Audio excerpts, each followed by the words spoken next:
This is week 3, day 2 of squats. And before I get into this one, I just want to say that we just finished an interview with Westside Barbell legend Greg Panora, who was the king of the 242 class for a long time.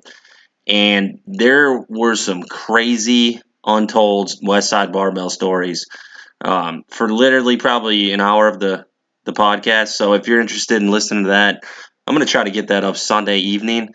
And untold Louis Simmons stories, untold West Side stories, just some of the craziest stuff you've ever heard. So I think a lot of people will enjoy that one. And I'll try to get that one up, like I said, on Sunday. We'll definitely get more people in the future. I really want to speak to George Lehman.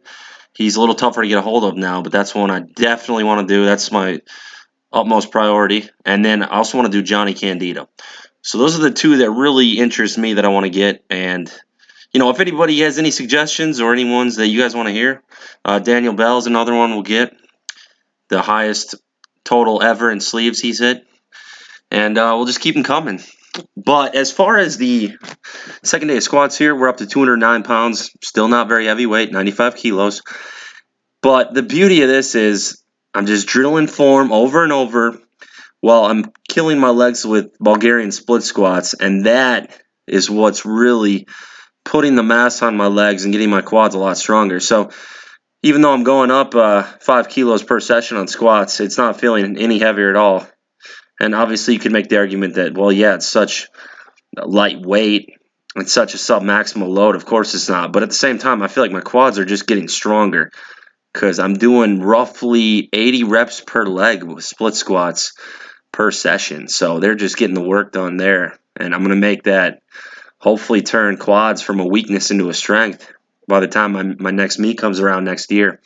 And one of the biggest things I want to talk about with split squats, I see this error a lot with my clients, is too much forward torso lean. So whereas I want forward torso lean, whether it's high or low bar squats, on Bulgarian split squats, I want my torso as upright as possible to isolate the quad as much as possible. So you actually want to stay upright on these, and you'll see in the video of how I'm doing them at the very end here. It's the last clip. And then a lot of my clients have also expressed the sentiment that they are much, much more difficult with the pause at the bottom and the pause at the top. So getting that full extension at the top where you're fully locking the legs out and then that pause at the bottom, for whatever reason, it just fatigues the legs so much more than if you're just doing a normal Bulgarian split squat and not pausing at all.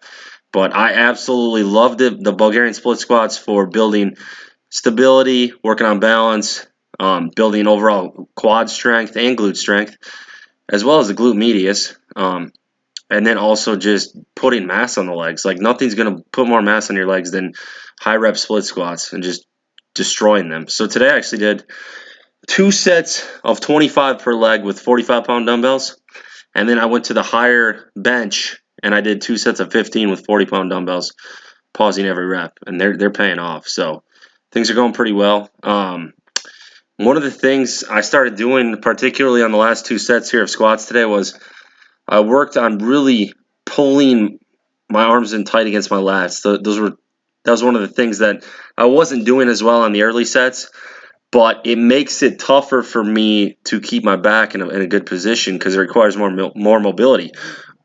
So I get a little more butt wink when I do this, but my hope is that over time that goes away.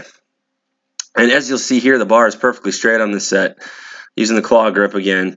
And this was one of my better sets, so I'm getting less elbow drift. There's still some, obviously. You can see that left elbow still wants to kick back a little bit, but the bar is not really rotating down, which is what it would do prior to this, or prior to me working on my form. The bar would twist, and that left elbow would come way up. So there's less of that. I'm really trying to hold the position and fight it as much as possible. And obviously these are very easy squats. So that was today, and then here are the split squats you're going to see. 25 reps per leg for one set is a lot of reps. It feels rough.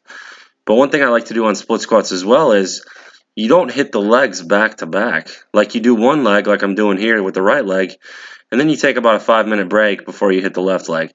And what this allows you to do is keep, an equal, you're basically not tired for the second set, for the other leg, I should say.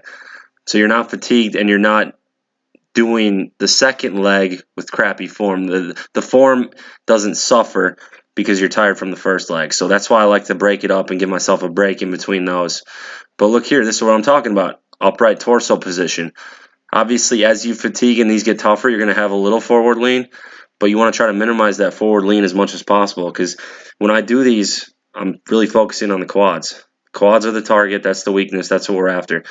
If you like the video, give it a thumbs up. If you're interested in coaching, shoot me an email at prstrength1@gmail.com. I'll put that link in the description. I appreciate you guys.